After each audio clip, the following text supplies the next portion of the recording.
Hola a todos y todas, yo soy Guillo. Yo soy Fabia Camila. ¿Y están? ¿Dónde vive el miedo?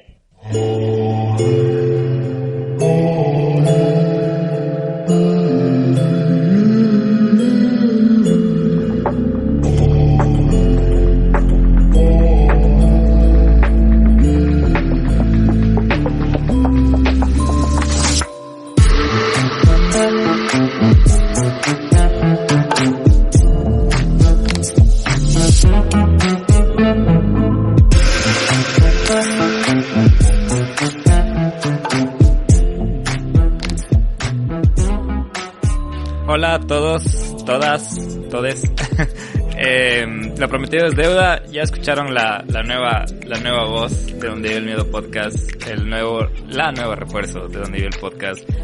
Gracias por aguantarse una semana de ausencia. La verdad, la semana de ausencia valió la pena porque hace una semana súper ajetreada. Un montón está pasando en Donde Vive el Miedo, no solo en el podcast, sino en Donde Vive el Miedo como Donde Vive el Miedo. Porque tenemos Twitch, que está a cargo de otro de los refuerzos, que es Hugo. Brother, un saludo te mando también desde acá. Ya es hora de que te escuches los podcasts. El Hugo se está igualando los cuadernos de recién de Donde Vive el Miedo, entonces... Pero él es el amo y señor del Twitch y hicimos nuestro primer stream esta semana, exactamente ayer. Ya le voy a decir más bien a nuestra nueva refuerza, que es Donde Vive el Miedo, que nos cuente cómo la ha pasado estos días ajetreados del Donde Vive el Miedo, y si es que ya no se arrepiente de ser parte de Donde Vive el Miedo o si quiere seguir siendo de parte de Donde Vive el Miedo. Eso Miedo Gang ha sido a lo bestia estos pasos, este crecimiento. Ya les comenté que el Nelson está de vacaciones y indefinidas, todavía no me dice cuándo se van a acabar las vacaciones, pero ya para no cansarles con mi voz, quería hablar con la nueva co-host de Donde Vive el Miedo Podcast, Fabia Camila. ¿Cómo vas? Hola con todos, con todas, con todos los presentes y ausentes que escuchan después. Nada, súper feliz, la verdad, de este primer episodio de Donde Vive el Miedo, de ser parte del team más que nada, y de esta linda aventura de cucos en la que me metí. Pero feliz, contenta la verdad de participar y de poder resolver crímenes, misterios y asesinatos. Ok, verás que, como dijo, no me acuerdo si no fue Spider-Man, pero en la película de Spider-Man, un gran poder conlleva una gran responsabilidad. Ese no fue Kung Fu Panda. No. Kung Fu Panda. Bienvenida, Fabia, Camila. Quiero también aprovechar eso de que hace unos semanas, se puso en el Instagram la necesidad de refuerzos para el team y Fabia fue una de ellas. Fabia es del Miedo Gang. Ella ha estado siguiendo el podcast desde los primeros episodios, ha participado, si es que su voz les hace familiares, porque ha participado en el podcast. De hecho, también nos ha colaborado en otros canales de donde también participo yo, que es como el Antes y el Ahora, y el Hugo también, que es parte del equipo. Les molestaba hace unos días diciendo que era parte de esa audición. Pero sí, quiero agradecer a todas las personas que aplicaron, que quisieron apoyar. Estuvo súper chévere leerles, ver su feedback, ver sus recomendaciones. Fabia se conectó con un montón de esas recomendaciones y ella también tiene un poco de experiencia en el podcasting. Ella empezó su podcast hace un año y creo que lo piensas retomar también eventualmente, Fabia. Se llama Daily Mantra Project. Y eso, entonces no les quiero cansar más acerca de quién es Fabia Camila, pero lo más importante, creo que ella conoce la dinámica, sabe cómo ha venido funcionando con Nelson. Le gusta el miedo, le gusta el crimen, le gusta el misterio, le gusta meter miedo, aparentemente. Entonces, eso sobre todo. Exacto. Entonces, muchos de ustedes también decían, necesitan una voz femenina y no lo puedo hacer yo. A ver. A veces. Oye, Fabia, ¿cómo ha estado estos días ajetreados en Donde Vive el Miedo? Uy, la verdad he estado bastante ocupado. El hecho de reorganizar el equipo y de crecer ha sido bastante demandante, pero lindo, súper lindo, porque al final yo creo que es un proyecto que desde el inicio, como tú dices, ha tenido muchísimo respaldo, lo has sabido llevar de una manera increíble para que cuando crezca y la gente siga interesada. Creo que tienes un club de fans bastante chévere, entonces es bacán estar aquí y hablarle a la gente de casos de terror y de cositas así que a todos nos gusta, a todo el mundo le gusta, no hay una persona que diga como, uy, no me gusta, a todos nos gusta el miedo. Sí, es verdad, gracias Fabia, y que siga creciendo. El miedo team sigue creciendo. Esta semana hay un nuevo miembro de la parte del Twitch, que es Josu, que si no sé si nos está escuchando, él va a ser moderador del Twitch. Quiero mandarle también un saludo, ahorita que me das de acuerdo, a Artemi, su nombre es Emilia. También estuvimos hablando un par de días acerca del apoyo al Donde Vive el Miedo. Ella también es del Miedo Gang. Y todas las personas que se interesaron van a ser parte de lo que se viene en el Donde Vive el Miedo, porque les somos sinceros, no podemos solos y no hemos podido solos desde que empezó esto. No hubiera sido nada sin ustedes. Así que pilas y gracias por haber aplicado a esto, no sé cómo llamarlo como de llamado de refuerzos, de no sé cómo llamarlo, proceso de selección de recursos humanos, ¿no? Pero sí, bueno, Fabi. Proceso. Capítulo es todo tuyo, este capítulo, entonces, ¿de qué va a ser? ¿Crimen? ¿De paranormal? ¿De misterio? ¿De qué es? El capítulo del día de hoy vamos a hablar básicamente de algo que creo que es súper común, o muy conocido, pero en realidad la gente le tiene mucho miedo, y son los exorcismos. En especial de un exorcismo que ha sido súper famoso y que tiene muchísima documentación, ¿no? O sea, ha sido un caso de los más documentados y que tiene muchísimo respaldo, y que inclusive después de lo sucedido causó mucha polémica en medios y todo lo demás. Entonces, ¿es reciente o es desde hace un tiempo ya? A ver, ¿qué consideramos reciente? ¿De este siglo o de este siglo? Ok, bueno, pues es de este siglo, ¿no? Sí, hace, a ver, desde los años de 70, casi 80. Ok, o sea, entonces sí. 40 años, más o menos. Sí, podemos decir que está dentro del tema actual, no es tan antiguo, porque hay casos de los años 1800 de exorcismo hasta más. Exacto. Sí. Hay un montón de casos que son, o sea, porque por alguna extraña razón antes era súper común hacer exorcismos a la gente. Entonces hay casos del siglo XVII, siglo XVIII, pero no es reciente, documentado. En blanco y negro, no a color, todavía no era color. Ahora hay exorcismos de color, dices. HD, 4K. ¿Empezamos? Dale, empecemos. Y bueno, para comenzar este capítulo número 41 de Donde Vive el Miedo, vamos a hablar del exorcismo de Anneliese Michel. Anneliese nació un 21 de septiembre de 1952 en Liebling, Baviera, en aquel entonces Alemania Occidental. Anneliese creció bajo el seno de una familia sumamente católica, siendo inculcada de manera estricta en el ámbito religioso, sobre todo por su madre. La joven Anneliese siempre fue considerada amable y sumamente devota, además de inteligente. Soñaba siempre con poder estudiar en la universidad y ayudar a sus padres, que al igual que muchos en esos años se dedicaban a su pequeña granja. Según registros, se sabe que comenzó a tener sus primeros ataques de epilepsia a la edad de 17 años en 1969, siendo internado un tiempo en el Hospital Psiquiátrico de Würzburg.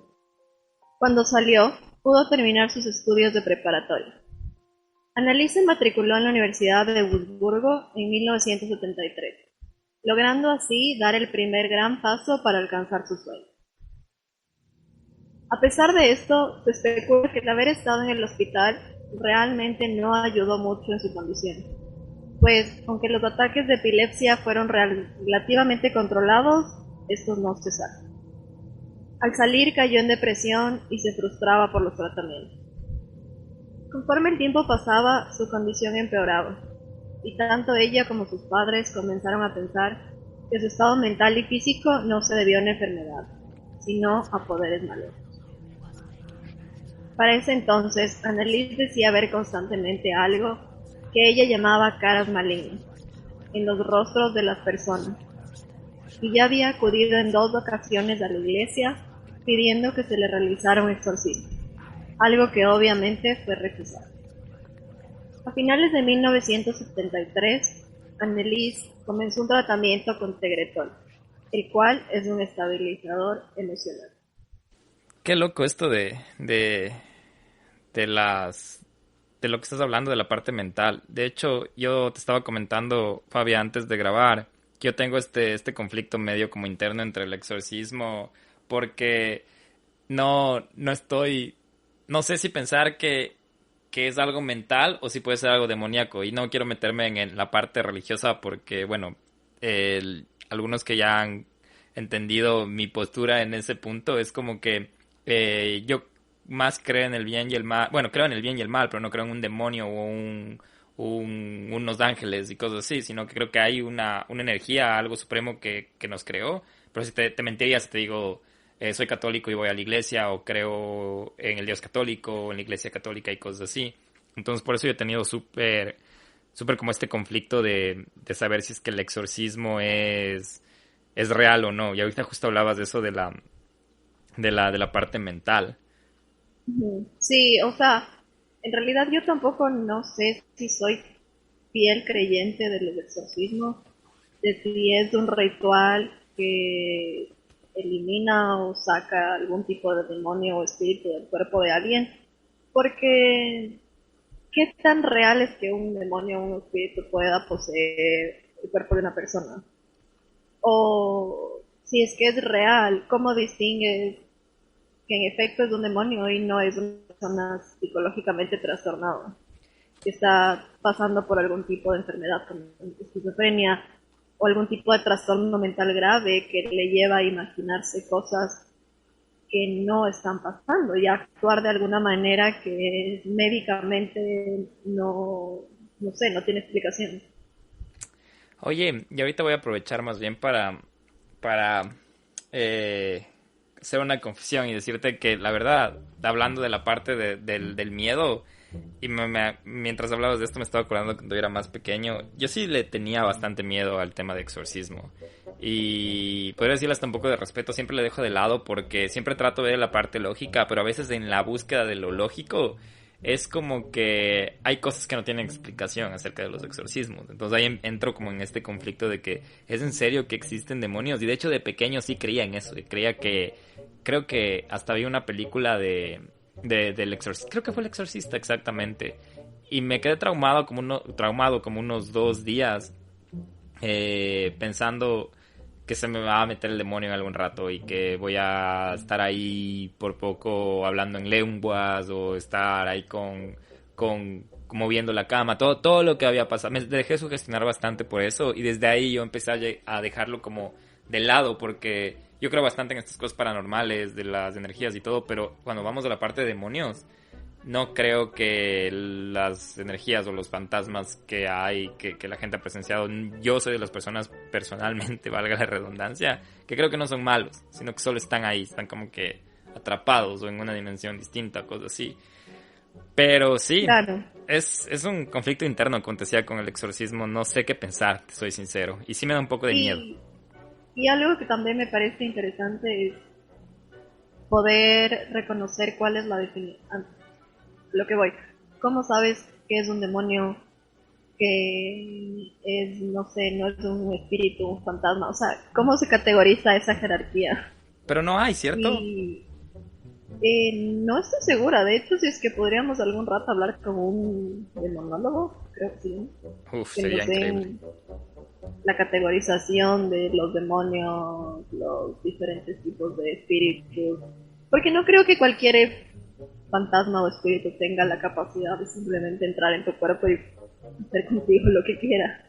Verás, justo ahorita que dices de eso, me sigues haciendo acordar de mis miedos infantiles. Cuando tuve este trauma acerca de los exorcismos, yo creo que hablé con mi mamá, con mi madre, ella es súper creyente, muy católica, y yo le dije, es que tengo miedo de que mientras duerma venga un demonio y me posea, o se me meta adentro y yo al siguiente día no ser yo mismo, estar así típico película que yo, no es Guillermo ahora, es Belcebú, cosas así, pero mi mamá me decía, no, hijito, no. La cosa es que los demonios también buscan personas con espíritus débiles. Entonces, si tú confías en Dios y estás con tu espíritu fuerte, no vas a dar paso a que ellos entren. Y yo entre mí decía, sí, tengo que mantener mi espíritu fuerte, creerme todo, pero a la vez estaba pensando de que hay la opción de que entren si yo bajo la guardia a mi espiritualidad. Entonces, ahorita pensando en eso, digo, qué loco, porque ¿por qué los demonios cogen a estas personas? Si es que son demonios o son temas mentales. Pero ¿sabes qué? Para más bien entender eso, justo ahorita estaba chequeando la definición de exorcismo antes de que continúes con la historia de Annalise. Entonces, ¿qué dice del exorcismo? Dice que podemos definir un exorcismo como un acto o práctica basada en la religión o espiritualidad, donde por medio de un rito, ya sea por oraciones u otras técnicas, buscan expulsar a uno o varios demonios del cuerpo o alma de una persona.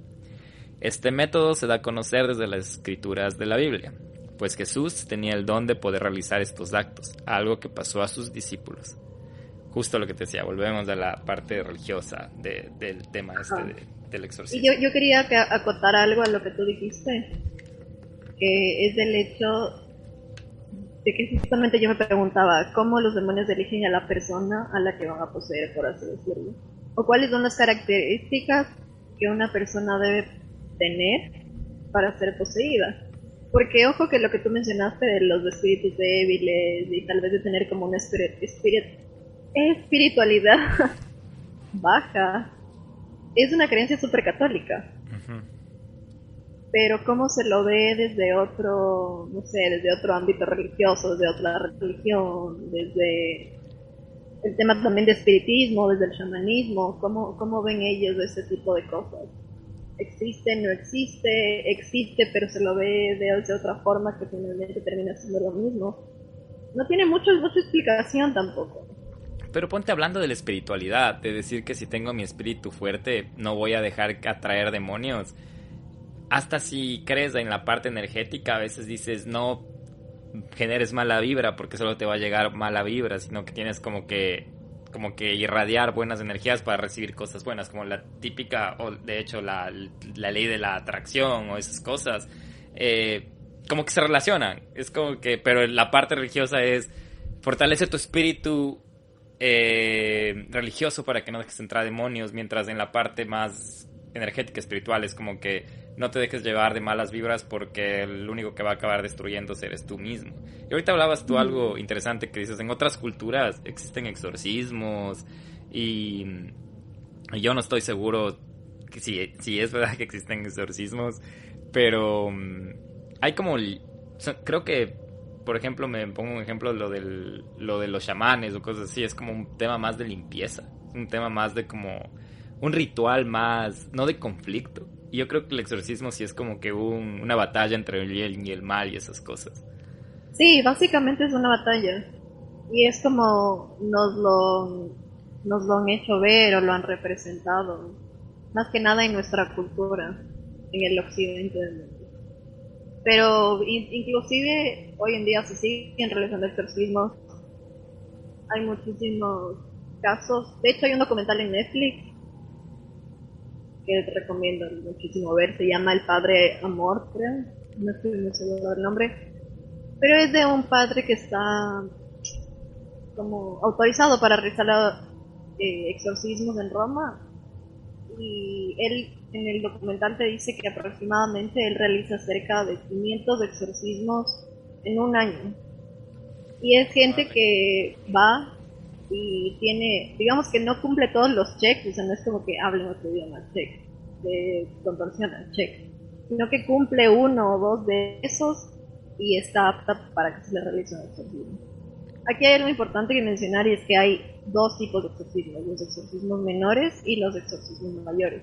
Entonces, un exorcismo menor es simplemente un ritual muy sencillo en el que te bendicen, te echan agua bendita, hacen oraciones, te mandan a ti también a hacer oraciones como cuando vas a confesarte y el acto de penitencia y todo lo demás. Y el exorcismo mayor, pues ese sí ya es del que necesitas permiso del Vaticano y pues estás malito, digamos. Ya necesitas ayuda fuerte. Qué loco. Oye, pero ahorita ya no es como que tan, no sé si usar la palabra de moda, de que, como antes, que de exorcismos se hablaba por lo menos una vez a la semana por noticias o hasta... Era como que más fuerte esto, por eso digo, no sé si pasó de moda. Y qué interesante saber ahora que hay un padre que hace 500 exorcismos al año. Y de hecho este documental sí nos han recomendado. Yo hasta ahora no lo he visto y creo que porque inconscientemente, como te digo, quiero dejarle a un lado. Más bien respetarle, verle desde lejos de la parte del exorcismo. Y lo que tú dices, que también para Annalise pidieron que le hagan el exorcismo y le lo negaron. Entonces, por lo menos sí había como Ujú. que este requisito de primero asegurar que no sea algo mental. Había, pero no como ahora, no le daban ese, y es lo que yo creo, por eso me voy a veces a la parte lógica, que sí, por lo menos tenían la decencia, podría decir, ok, primero asegúrense de que no tenga alguna patología mental para así irnos de la parte demoníaca. Pero bueno, no sé. De hecho, esto que tú mencionas fue algo que sucedió con este caso. Ah, ok. Anteriormente a esto, no era necesario verificar que el paciente tenga algún tipo de patología médica o psicológica, o que tenga algún tipo de desorden psicológico. Simplemente era algo que, como dije hace un momento, tenías que cumplir checks. O sea, Ya, no duerme, check. Habla en otra lengua, check. Reacciona mal frente a espíritus, frente a imágenes de Dios o la Virgen o cualquier tipo de entidad, check. ya. Pero como tal no se hace una valoración psicológica. Y en este caso, Annelise, ella ya tenía un antecedente de haber estado internada en un hospital psiquiátrico por epilepsia. Eso te iba a No por preguntar. ningún tipo de otro desorden, pero por epilepsia. Y finalmente nunca se la trató, creo yo, de la forma en la que tenían que tratar a una persona que tenía un tipo de desorden esquizofrénico súper claro, sino que decidieron por el catolicismo del tiempo, por el catolicismo de sus padres, irse por lo que conocían, que era el tema religioso. Sí, justo eso te iba a preguntar por lo que mencionabas de la medicina que estaba recetada, pero ahorita tú dices que fue porque ya tuvo como antecedentes ya mentales, pero nunca se le relacionaron con la parte demoníaca, ¿no? Era como que... Bueno, pero bueno, síguenos contando para ver cómo esto cambia lo que tú dices, toda la dinámica también del exorcismo.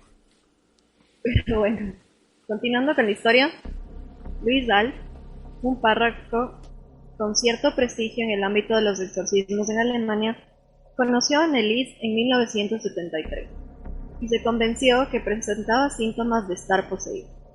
Aquí hay un dato curioso, porque en aquel tiempo el párroco habló con la familia de Anneliese y les explicó que la iglesia no aceptaba el proceso de exorcismo, pues su hija no presentaba todas las condiciones como hablar en otras lenguas que desconoce, fuerza descomunal o aberración ante imágenes religiosas.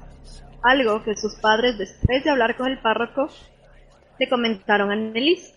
Tras ese suceso, repentinamente ella empezó a presentar este tipo de síntomas, por lo que tiempo después se debatió sobre el poder de la sugestión humana. Cabe destacar que ya han existido varios estudios sobre el poder de la mente, pues incluso se dice que esta puede llegar a provocar la muerte de alguien. Esto se conoce como el efecto nocebo, que es un fenómeno opuesto al efecto placebo y es algo que la medicina nunca ha podido realmente abordar o dar una explicación. Y hablando del efecto nocebo, cuando yo estaba leyendo un poquito más de esto, porque me llamó muchísimo la atención, la verdad, encontré que hay varias historias y hay muchísimos casos documentados de gente que ha pensado que se va a morir y en efecto muere, pero inmediatamente.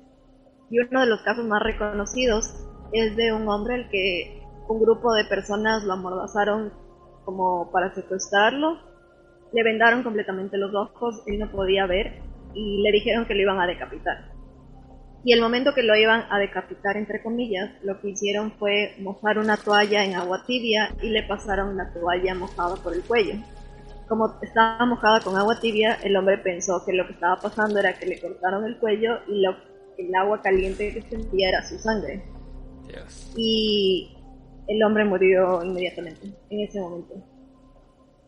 No le tuvieron que hacer nada, no hubo ningún signo de violencia, no lo maltrataron, fue simplemente su mente haciéndole creer que estaba muriendo que hizo que le den un infarto y muera.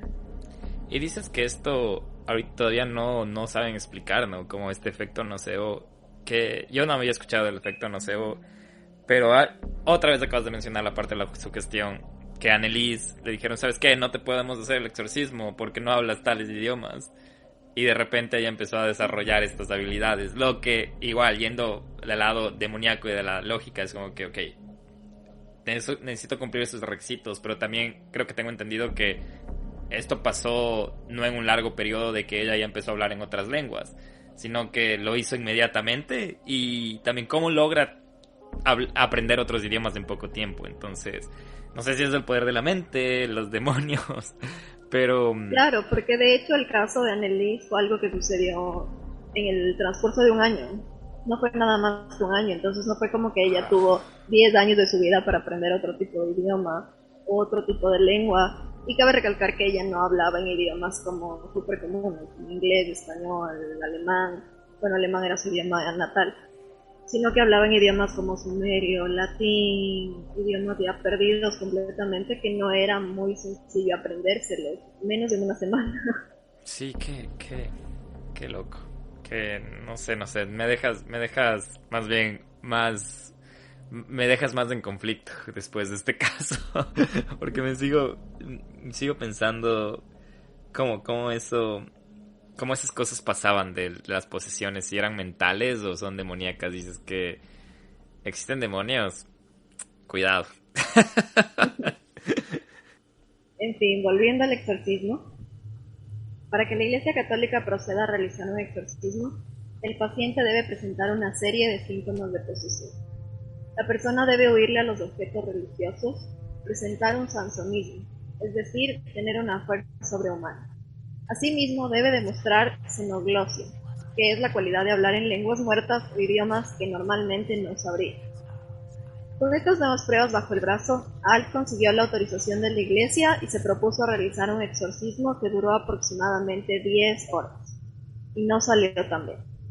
Al parecer, y a deducción de Alf, como los padres de Annelise, el exorcismo había fallado por los medicamentos de esquizofrenia que tomaba la chica, por lo que decidieron suspenderlo. Este hecho es algo que más tarde sería la causa del juicio. ¿Y qué te parece si ya, sabiendo que ya le exorcizaron, el primer exorcismo duró 10 horas, escuchamos lo que fue el exorcismo? Ja, ich will auch für die anderen leiden, damit die nicht in die Hölle kommen und so. Aber dass das dann so schlimm ist und so grausam und so furchtbar, nee. Das tut mir leiden, das ist so leicht zu sagen, aber wenn es dann wirklich schlimm wird, da will man überhaupt nicht mehr, da will mein Kind schlafen.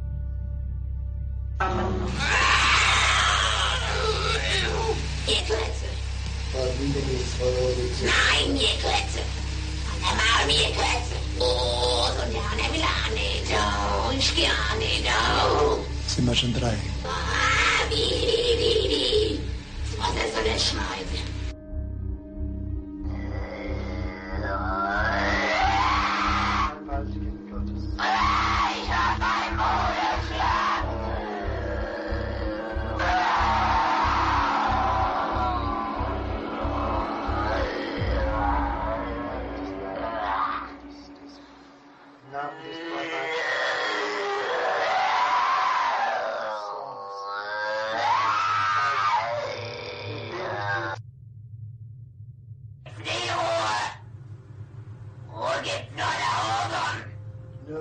Ruhe gibt's nur dort, wo die Liebe ist. Ja, bei uns gibt's nur Nur Hass. Ja, Und wo nur Hass ist, da gibt's keine Ruhe. nein. Und für uns gibt's nie Ruhe. Nie. Weil Na, Ewigkeit. Fabia, ¿me quieres matar en este primer? Capítulo 41 fue el último. De los audios que escuchamos, era un audio de 6 personajes que ella estaba interpretando, si no me equivoco, Fabia, y escuchamos 3 de ellos. Entonces, Correcto. sin palabras, no sé qué opinan ustedes acerca de esos sonidos, de esas... La primera era ya hablando alemán y las siguientes ya eran otros personajes, otras cosas que, como te digo, sin comentarios. Sí, y este fue el exorcismo o el caso más documentado, con más respaldo, por así decirlo. Hay más de 40 grabaciones de todo el exorcismo, grabaciones en video y en audio. Y durante un año entero se le practicaron diversos exorcismos. Hay videos Todos de y cada esta uno de mujer ellos siendo exorcizada. Sí, hay videos también. No son a colores, no son en HD, pero hay videos también. Todos los exorcismos que se les realizaron fueron registrados en cinta de audio, fotografías, donde se podía ver el terrible deterioro que sufrió la joven, así como también se escuchaban las horripilantes voces que pudieron escuchar. Annelies presentaba terribles lesiones en todo su cuerpo, pues se cortaba con objetos o sus uñas. Tenía las rodillas fracturadas por ataques de genuflexión, que es el acto de llevar sus rodillas al suelo con el torso erguido y derecho. Se dice que realizaba 600 de estas flexiones al día. Gritaba de manera espantosa largas horas, ladraba como perro, se escondía debajo de la mesa, según sus familiares trepaba las paredes, solo quería comer arañas y carbón, no bebía agua y lamía sus propios orígenes. Según las grabaciones del padre, manifestó estar poseída por 6 demonios diferentes: Lucifer, Caín, Judas Iscariote, Nerón, Hitler y un sacerdote corrupto del siglo XVI de apellido Fleischer. Tras un año ya totalmente exhausta, gravemente enferma de neumonía y con anemia, Annelies dejó este mundo el 1 de julio de 1976 con tan solo 23 años. Jovencita.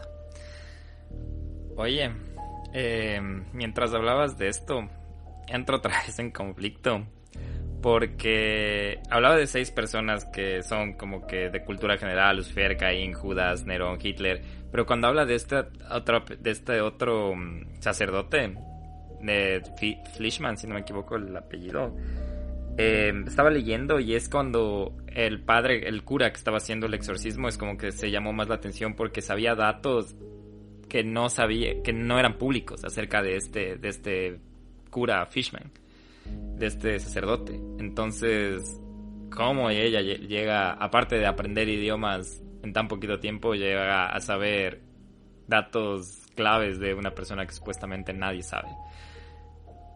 Sí, y además de los datos clave, hay algo interesante, que es que varios de los demonios hablaban, en el momento de dar sus mensajes, hablaban de cosas que podían pasar con la humanidad.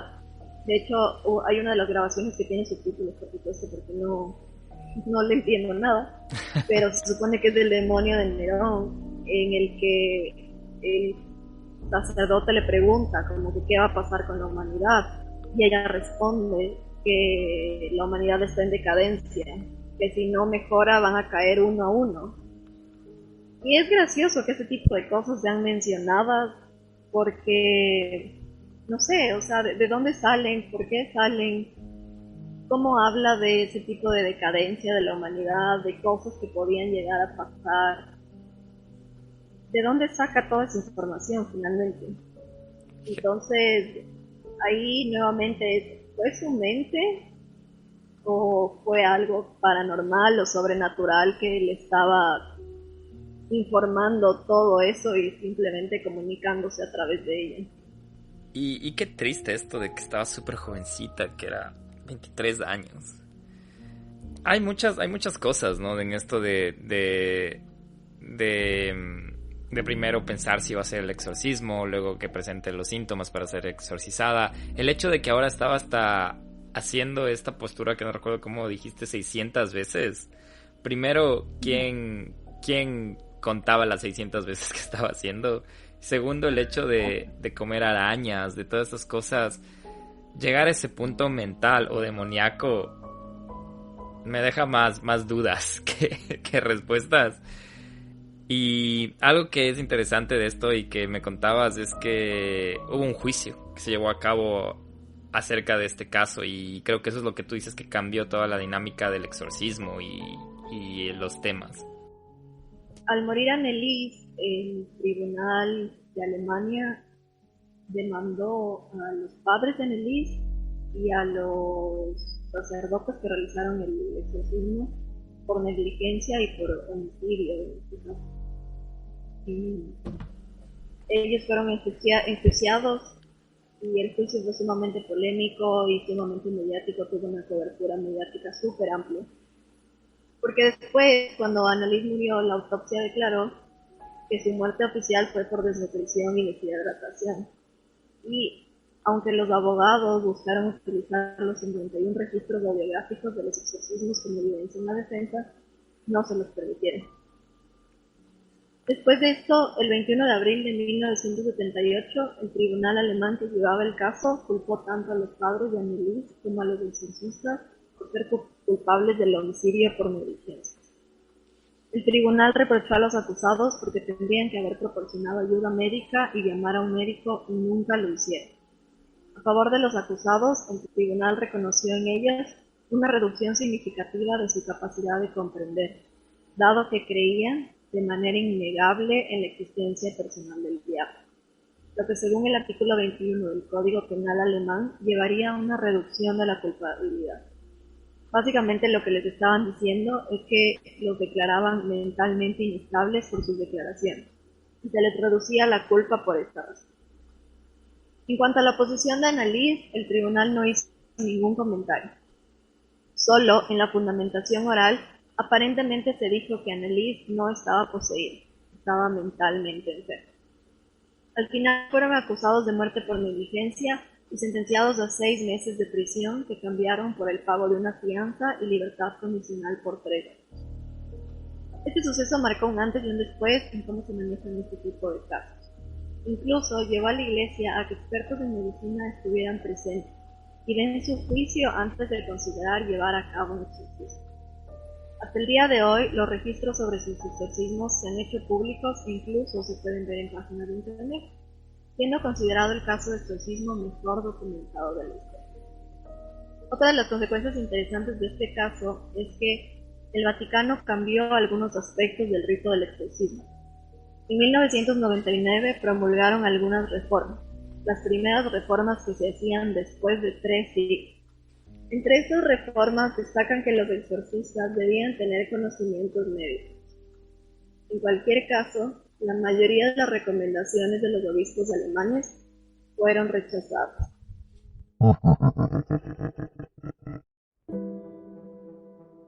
Wow, trajiste exorcismos en tu debut, Fabia, qué loco.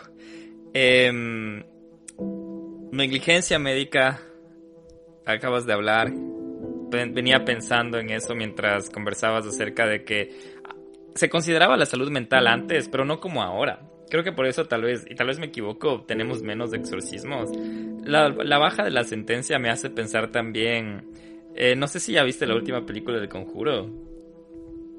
Sí, ya la vi. Ya lo viste, y tiene relación con el tema del juicio de que el diablo me hizo hacerlo, que el demonio me hizo hacerlo, porque fue un tema así medio parecido, verás. Y de hecho esta película es basada en hechos reales, porque la persona que fue condenada estaba primero enjuiciada por homicidio, y luego de esto que creo que le podían condenar hasta cadena perpetua a 25 años, algo así. Y con todas las alegaciones de la posesión demoníaca, no es que no le declararon inocente, pero sí bajó la sentencia a homicidio involuntario y le dieron creo que 15 años o 12 años. Que a la final es un... Les estás spoilando la película a los que no hayan visto. Perdón, lo siento, ya era hora de que vean. Ha pasado casi 2 meses de lo que se estrenó, así que es su culpa. Pero sí, entonces me hace pensar cómo si han sido válidas estos argumentos. ¿Sabes que lo que tú mencionas de la película del Conjuro sí es correcto? O sea, en efecto le quisieron bajar la sentencia porque estaba poseído. A él tenía una sentencia de homicidio. Pero exacto. En este caso les bajaron la sentencia porque los declararon personas mentalmente no estables. Exacto. Entonces fue como, creen en el diablo, están locos, no los podemos meter a la cárcel y métanlos en un psiquiatra. Sí, tienes razón. En cambio, pero... ya. Entonces, del caso del Conjuro sí hubo más credibilidad a la parte demoníaca. Aquí fue más del tema mental. También, sí, también bueno, hemos venido hablando de exorcismos en el Donde Vive el Miedo desde hace algunos capítulos y hasta tuvimos un capítulo con Erika Andrade y ahí tuvimos esta discusión acerca de qué psicóloga, por cierto, vayan a buscarle, súper buena psicóloga, que decía que empezamos esta discusión de saber si es que las posesiones son mentales o demoníacas, pero el poder de la mente será tan fuerte que te hace aprender idiomas en tan poco tiempo, te hace crear fuerza, como que dijiste, sansonismo, sansonismo, que una fuerza que no pensabas que tenías, hablar idiomas en poco tiempo, conocer datos que nos supone que tienes. Sería interesante como que tener a un exorcista con nosotros de aquí acompañándonos. De hecho, intentamos, hay un exorcista quiteño, Fabia, no sé si sabías, no sé si es quiteño, pero vive en Quito. Tocamos su puerta, nos dejó en visto, pero existe en el Ecuador el único, creo que es exorcista, y ha tenido algunos exorcismos. Pero bueno, sería bueno en algún momento tener a un exorcista o a un demonólogo o alguien un poco más experto en el tema que nos pueda dar una explicación desde su lado, ¿no? Porque si es que invitamos a un exorcista, pues tal vez nos dé su punto de vista desde la religión. Si invitamos a algún doctor, me invento, nos va a dar su punto de vista médico. Ya depende muchísimo del área en el que esté involucrada la persona. Claro, desde el punto que lo veamos desde la perspectiva. Pero sí, y para los que les suene este caso, este es el caso de la película El exorcismo de Emily Rose, basado en hechos reales. Pueden ver toda la documentación, igual vamos a estar subiendo en Instagram las fotografías. Tal vez, si no nos banean el video con el audio del exorcismo, pero si no han visto la película también vayan a verla, es muy buena, recomendadísima, y el caso es 100% real. Yo creo que voy a banear el video, Fabia, porque a mí se me va a dar miedo ese video. No, sí, de hecho, ya saben, tienen que seguirnos en Instagram para ver las cosas relacionadas al caso. No recuerdo bien la película de Emily Rose, voy a ponerme de tarea para verla de nuevo, me suena, sé que es un clásico, creo que es este tipo culto de terror, y... Sí. Ya me vas a mandar tarea en el capítulo 41. Correcto, por favor, a ver la película del exorcismo de Emily Rose. Tarea para todo el miedo, gang. Fabia, bienvenida al Donde Vive el Miedo podcast. Espero que lo estés disfrutando hasta ahora. Sí, lo disfruté muchísimo de verdad de investigar de este caso, porque ya había visto la película pero no tenía ni idea que en efecto la película era bastante parecida a la realidad. De hecho eso fue lo que más me sorprendió, porque generalmente en las películas les aumentan y ponen el drama, el Hollywood y todo lo demás, pero al leer el caso y arriesgarme a ver la documentación y todo, fue como buen trabajo Hollywood, lo hicieron bien. Entonces, nada, lo disfruté un montón y a seguir creando contenido, a seguir trayendo más historias de crimen, paranormales, que solo hay donde viven. Gracias, Fabia, por unirte, por ser parte de esta locura, y ya saben, si quieren sugerir más historias acerca de crimen, paranormal y todo el tema, pueden escribirnos al Instagram, que ya saben que es el @dondeviveelmiedo, y también nos pueden escribir sus correos a dondeviveelmiedopodcast@gmail.com. No me queda más que decirles que le den una cálida bienvenida a la Fabia y a Lugo en el Twitch, así que pueden ir a seguir al Twitch también, que es twitch.tv/dondeviveelmiedo. Igual todos los links están en nuestra bio en Instagram, así que vayan a echarle un clic o un ojo o un follow o lo que ustedes quieran. Gracias por aguantarse la ausencia, se vienen grandes cosas y eso es de mi parte, y yo me despido y le dejo la última palabra a la nueva fuerza de Donde Vive el Miedo podcast. Gracias, bye. Gracias a todos por escucharnos. Estaremos nuevamente pronto con nuevos episodios, nuevos capítulos, nuevo terror. Y nada, agárrense porque se viene en grande.